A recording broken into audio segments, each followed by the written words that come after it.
na vida de quem é fiel. No começo tem provas amargas, mas o fim tem o sabor do mel. Eu nunca vi um escolhido sem respostas, porque em tudo Deus me mostra uma solução. Até nas cinzas Ele clama e Deus atende, lhe protege, lhe defende com as suas fortes mãos. Você é um escolhido, a tua história não acaba aqui.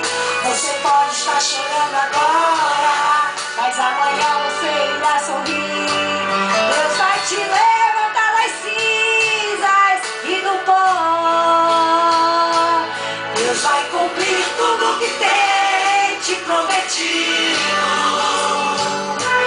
Você vai ver a mão de Deus se exaltar. Quem te ver a te falar, Ele é mesmo escolhido. Não dizer que você nasceu pra vencer e já sabia porque você tinha Deus, o cara de vencedor. E diz que Deus quer agir, ninguém pode impedir. Então você verá cumprir cada palavra que o Senhor falou. Quem te viu passar na prova e não te ajudou, quando cai você na bênção vão se arrepender.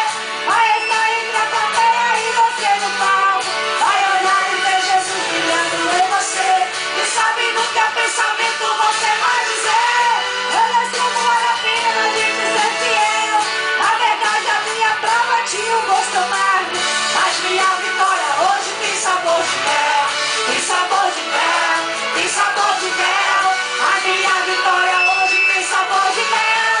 Tem sabor de mel, tem sabor de mel.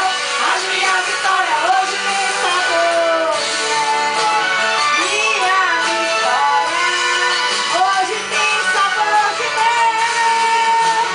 Minha vitória hoje tem sabor de mel. Deus vai te levantar das cinzas e do pó.